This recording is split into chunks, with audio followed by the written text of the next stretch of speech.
Contes et légendes d'Alsace, la légende de Sainte-Odile. Rarement en Alsace, on entend conter 2 fois de suite de la même manière une légende bien aimée. Jamais 2 fois de suite, on ne se baigne au même fleuve. Mais fleuves et légendes n'en ont que plus d'irrésistibles attraits et de grâce purificatrice. Résumons, en ses principaux traits, où les narrateurs s'entendent le mieux, l'histoire de Sainte-Odile. Odile est née à Obernai, vers 626. Son père était Aldaric, duc d'Alsace, sous le roi de France-Childéric II. L'eau du baptême n'avait guère adouci sa rudesse hautaine de chef franc. Apparenté à la famille de Pépin, il administrait pour les rois mérovingiens un large espace de sol. Âme superbe, impatiente, autoritaire, indomptable, brouillé pour des raisons administratives avec Saint-Léger et Saint-Germain, il en fit des martyrs. Sa femme, Béroswine, nièce de Saint-Léger, évêque d'Autun, et belle-sœur du roi de France, si résignée, si généreuse, fut la Clotilde de ce Clovis alsacien. Tous deux, depuis de longues années, espéraient un enfant. Or, un jour, en revenant de la chasse, le duc apprit qu'un enfant lui était né. « C'est un fils !» cria-t-il, transporté de joie. C'était une fille, et une fille aveugle. Indigné contre le sort, il ordonna que l'infortunée créature fût détruite. Mais la mère veillait. Elle remit son enfant à l'une de ses anciennes servantes. Les soins dont cette pauvre femme entourait le dépôt vivant qui lui était confié provoquèrent des soupçons, lesquels pouvaient venir aux oreilles d'Aldaric.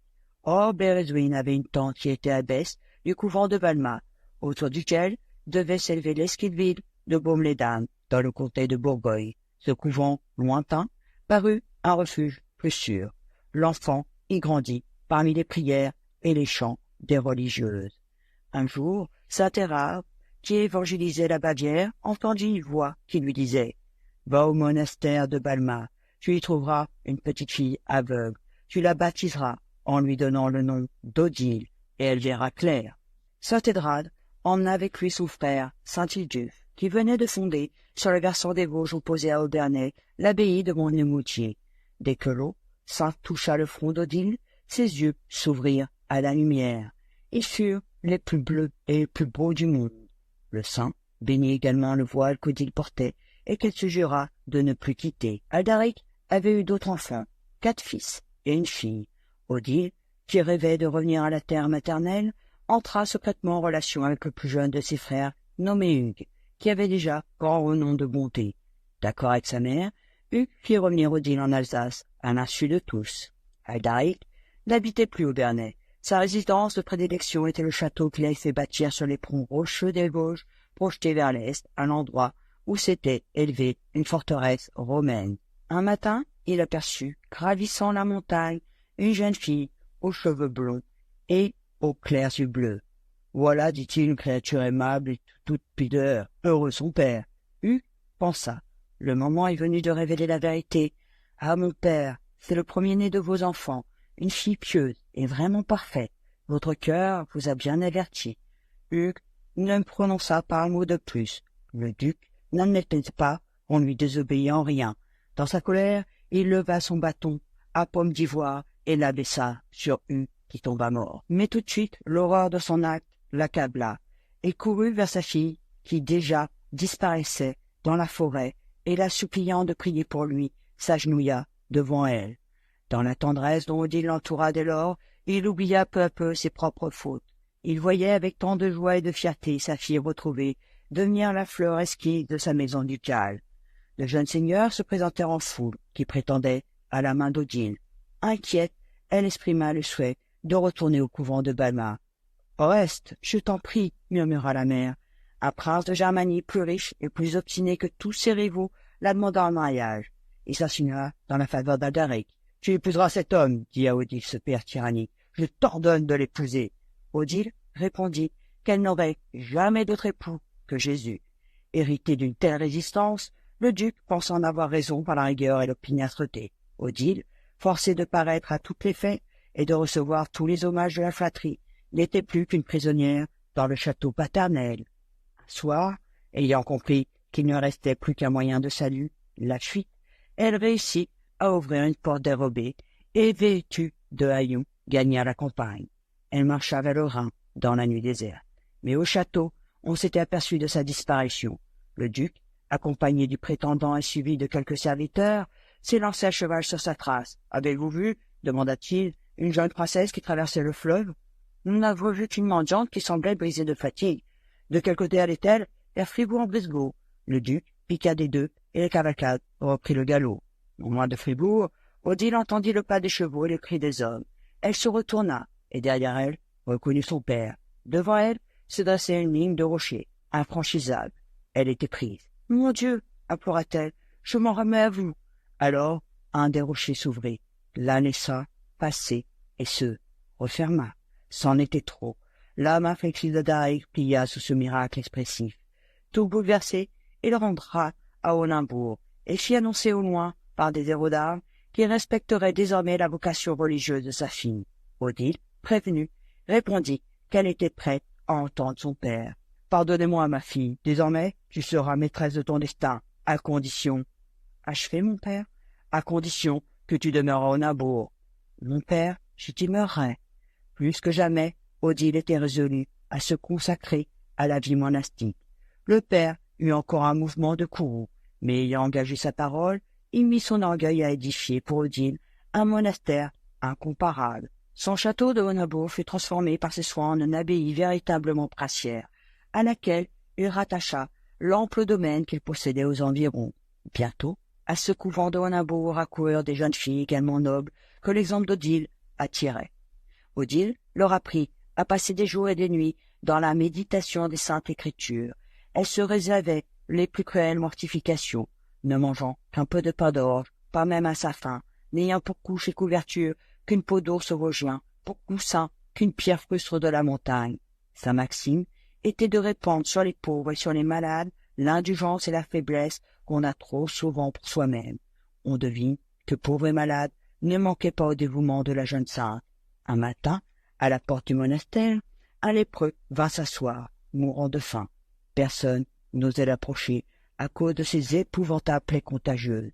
Odile, réunie sur un plat d'or des mets de choix, se glissa par la porte dérobée qu'elle avait jadis ouverte pour s'enfuir, alla vers le lépreux, et le voyant si faible, lui donna à boire et à manger, comme à un enfant.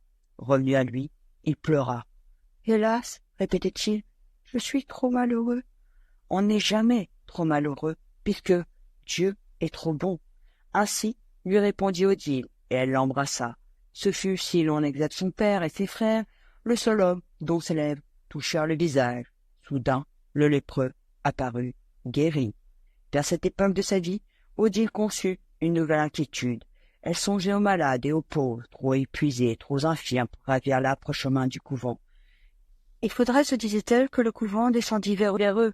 Le couvent descendit. Odile fit construire dans la vallée au sud de la montagne une hôtellerie, entendez, un hôpital, avec une petite église sous le vocal de Saint-Nicolas.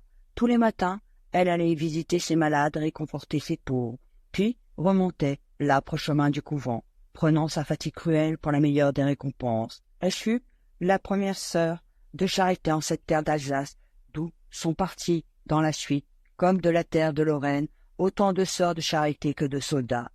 Par un brûlant après-midi de juillet, au moment où elle arrivait au sommet de la montagne, elle rencontra un pauvre vieillard, étendu, sans connaissance, dans la poussière de la route. Quoi? Pas une goutte d'eau pour le ranimer? De sa main tremblante, Odile toucha le rocher voisin. Un flot pur en sortit. Le mourant était sauvé. Suivant une autre version de la même légende, ce vieillard avait pour lui un fils aveugle. La source de Sainte-Odile rendit la vie au premier, la vue au second, le bonheur à tous les deux. Un jour d'hiver, le jeune homme, à qui Odile avait rendu la vue, demanda à être reçu par elle. Odile l'aperçut qui s'avançait, timide mais souriant, et la regardant de tous ses yeux. Sous son manteau, il cachait un objet dont elle reconnut tout de suite la forme. « Permettez-moi, lui dit-il, de vous offrir une croix de bois que j'ai faite moi-même. » Elle prit la croix qu'il lui tendait et le remercia de ce don, le plus cher qu'elle put recevoir. Mais tout à coup, elle poussa un cri. Sur le bois, avec une habileté et une patience merveilleuses, étaient gravées quelques-unes des plantes les plus belles de la forêt. Au sommet, les fougères dressaient leurs fines palmes dentelées. De chaque côté, les bruyères étageaient leurs grappes délicates. Au bas, les myrtilles, touffes menues et gracieuses, se pressaient pour offrir leurs fruits pareils à de modestes grains de raisin noir. Saint-Odile ne pouvait se lasser d'examiner ces ciselures à la fois si naïves et si vraies. « Cela vous fait plaisir ?» demanda-t-il avec une telle effusion de joie que sa voix tremblait. « Il me semble, répondit l'abbesse, que l'âme de la forêt respire et prie sur cette croix. Oh, dit-il, j'ai voulu seulement vous prouver que les yeux ne sont pas des ingrats. » Près de l'hôpital se fonda un second monastère, qu'Odile appela le monastère d'en bas. Lorsque Aldéric et Bérézouine, très avancés en âge, sentirent leur fin prochaine, ils se retirèrent au monastère d'en haut, près de l'abbesse, leur fille, pour achever de vivre sa direction. Bérézouine mourut, et 9 jours après, Aldéric. Odile ferma les yeux à tous les deux. Cependant, Odile demeurait dans l'inquiétude. « Hélas, murmurait-elle sans cesse, mon père a-t-il trouvé grâce devant Dieu ?» La pieuse fille songeait à tout le passé du vieux duc, priait et pleurait. Dans la chapelle où elle s'agenouillait, ses larmes tombant une à une, creusèrent le rocher. Il n'y avait au couvent que 3 chapelles, celle où était enterré Aldéric, celle des larmes, et tout à côté, celle des anges. Une nuit, Saint-Odile vit saint Jean-Baptiste, qu'elle reconnut au saillon de poil de chèvre et au blanc bâton de pèlerin. « Je voudrais, lui dit-il, avoir au Hornabourg une chapelle où je puisse faire halte. » Le lendemain, l'abbesse entreprit la construction du sanctuaire souhaité, lequel devait devenir l'église du couvent. Elle manda les plus adroits ouvriers, se plaisant à observer leur travail, les encourageant de ses éloges, les soutenant de ses oraisons. Un soir qu'elle regardait une énorme voiture de pierre, traînée par 4 grands bœufs montés lentement vers le sommet, Odile, soudain, devint pâle comme une morte et tomba à genoux. Le sol de la route avait manqué sous une de ses roues et la voiture avec son attelage roulait dans l'abîme. Après avoir invoqué ardemment la bonté du Seigneur, elle rouvrit les yeux. Au fond de l'abîme, les bœufs, agenouillés mais sans blessure, broutaient l'herbe. Sur un signe de la sainte, ils se relevèrent, reprirent leur marche en serrant de près la rampe, et avant la nuit complète, les pierres qu'ils transportaient étaient à pied d'œuvre. Les prières, les travaux, les jeûnes, toutes les fatigues épuisèrent la sainte abbesse. Dieu lui accorda la faveur de prévoir le moment exact de sa mort. Ainsi avertie, elle se fit porter le 13 décembre 690 dans la chapelle de Saint-Jean. « Vous prierez pour les miens ?» dit la mourante. Ensuite, elle réclama le calice, prit elle-même le saint viatique et rendit l'âme. D'aucuns affirment que le calice lui fut présenté par un ange. Ce calice, fait d'un métal inconnu, a été conservé à Hornabourg jusqu'au XVIe siècle, puis placé dans le trésor épiscopal de Saverne, d'où pendant la guerre de 30 ans, il disparut, volé. Merci de m'avoir écouté, et on se retrouve bientôt pour de nouvelles aventures.